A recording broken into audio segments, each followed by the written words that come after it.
በር ቆልፈህ ወጥተህ ከሄድክ በኋላ በሩን ቆልፌያለሁ አልቆለፍኩም እያልክ ደጋግመህ ተመልሰህ ቼክ ማድረግ። እጅህን ታጥበህ ምግብ ለመብላት ቁጭ ብለህ ድንገት ስልክ በመሃል ብትደወልና ያንን ስልክ አውርተህ ስትመለስ ታጥቦ እንደማያውቅ እጅህን ድጋሜ ፍትክ አድርጎ ማጠብ ኦብሰሲቭ ኮምፐልሲቭ ዲስኦርደር የምንለው ጉዳይ ነው። ስለ ኦሲዲ መንስኤ፣ ምልክቶችና የህክምና አማራጮች አጠር አድርገን ቀጥሎ እንመለከታለን። ኦብሰሲቭ ኮምፐልሲቭ ዲስኦርደር እንግዲህ ከሁለት ቃላት የተዋቀረ የጭንቀት እክል ነው።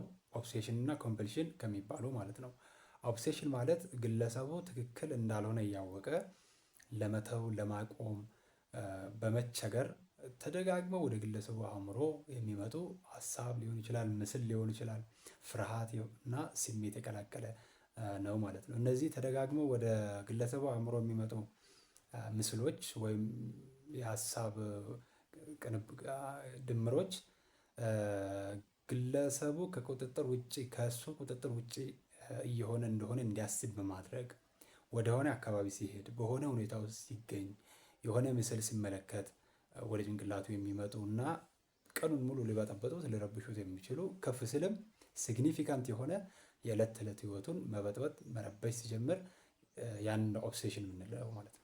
ኮምፐልሽን በሌላ በኩል በኦብሴሽኑ ምክንያት የሚመጣ በድርጊት የሚገለጥ ማለት ነው። ኦብሴሽን ስንል ማነው? ኮምፐልሽን ስንል ኦብሴሽን ስንል ሀሳብ ብለናል አይደለ? ግለሰቡን አጨናንቆት ኦኬ ከቁጥጥር ውጭ በሚመስል መልኩ በጭንቅላቱ እየተመላለሰ በድርጊት እንዲያከናውን ሲያደርገው ኮምፐልሽን እንላለን። ኦብሴሽኑ በድርጊት ሲገለጥ ኮምፐልሽን ይሰኛል ማለት ነው።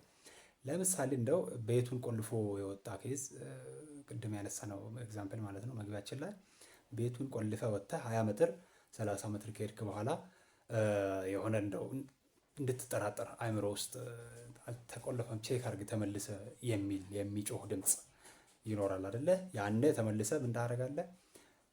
ቼክ ታደርጋለህ የተቆለፈውን በር ማለት ነው። የተቆለፈውን ቁልፍ ድጋሚ ያ ቼክ ስታደርግ ኮምፐልሲቭ ሆነ ማለት ነው። ኮምፐልሽን ሆነ ማለት ነው። ኮምፐልሽን ሆነ ወይም በሌላ መልኩ በተመሳሳይ ቆልፈህ ሄደህ የተወሰነ ርቀት ከሄድክ በኋላ አንተ ተመልሰህ ቤቱን ቼክ አድርግ፣ ቁልፉን ቼክ አድርግ እያለ ጭንቅላት ውስጥ የሚወተውት ድምፅ ማለት ነው። ከዛ አይ ቆልፌ መጥቻለሁ እርግጠኛ ነኝ ምናምን ስትለው ተው ተመልሰህ ቼክ አድርግ፣ ተው ነው የሚልህ፣ ተው ነው የሚልህ፣ ተመልሰህ ቼክ አድርግ፣ ባለፈው ገዝተህ 6 ወር ያልተጠቀምከው ፒሲ እንዳይሰረቅ ተው እያለ ሰውየው ያንን በድርጊት እንዲገልጠው በጣም ብዙ ምሳሌዎችን እያመጣ በጭንቅላት ውስጥ የሚመላለስ ሀሳብ ማለት ነው። ከዛ ሰውየው ይመለሳል፣ ቆልፎት የሄደውን በር ድጋሚ ቼክ ያደርጋል። ያኔ ኮምፐልሽን ሆነ ማለት ነው። በድርጊት ተገለጠ ማለት ነው። እና ይሄ በበር ብቻ አየነው እንጂ በስቶቭ ሊታይ ይችላል። ከንጽህና ጋር ተያይዞ ሊታይ ይችላል። በጣም ንጹህ ሆነ ደጋግሞ መታጠብ ወይንም ደግሞ ኦሲፒዲ የምንለው ሌላ የፐርሰናሊቲ እክል የፐርሰናሊቲ ዲስኦርደር አለ። ይሄ የጭንቀት እክል ነው ኦሲዲ።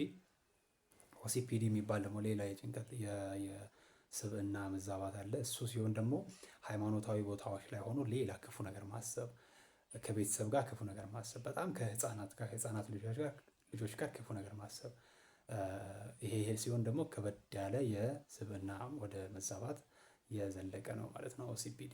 ኮዙ ምንድን ነው የሚለውን በምንመለከትበት ጊዜ የኦሲዲ ኮዝ እንግዲህ አሁን ላይ ሳይንሱ በእርግጠኝነት ኮዙ ይሄ ነው የኦሲዲ ኮዝ ብሎ የሚያቀርበው ማስረጃ ለጊዜው የለውም።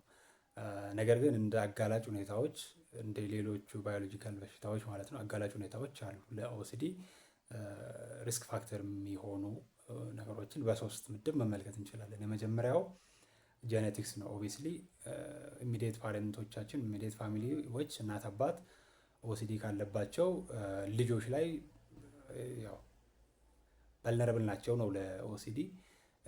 ብዙ ኦሲዲ ያለባቸው ልጆች ላይ የተደረጉ ጥናቶች የሚያመለክቱት እነዛ ጥናት አድራጊዎች ወደ ኋላ ሄደው ቤተሰባቸው ላይም ያንን ተመሳሳይ ጥናት ሲደግሙ ኦሲዲ እንዳገኙባቸው እና የጄኔቲክስ ጉዳይ ጋር የሚያያዝ ጉዳይ እንዳለ ነው ጥናቶች የሚያመለክቱት። ሁለተኛው አካባቢያዊ ፋክተሮች ናቸው።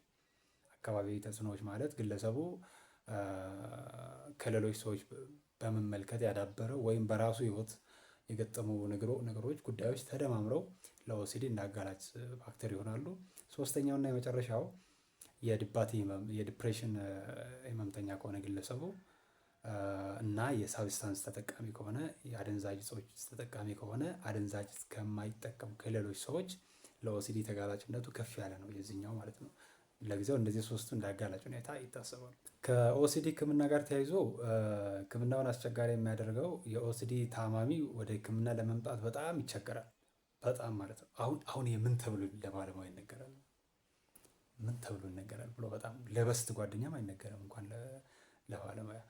እንዴት ቤተ መቅደስ ውስጥ ሆነ እንደዛ ታስባል? እንደዛ በተከበሩ አባት ላይ እንዴት መስጊድ ውስጥ እየሰገድክ የተቃራኒ ጾታ ምስል ወደ አእምሮ ይመጣል? ጸሎት እያደረግ ቤተክርስቲያን ስለሚባል ስቲግማውም ስላለ ሰው ገፍቶ ወደ ህክምና ለመምጣት በጣም ይቸገራል።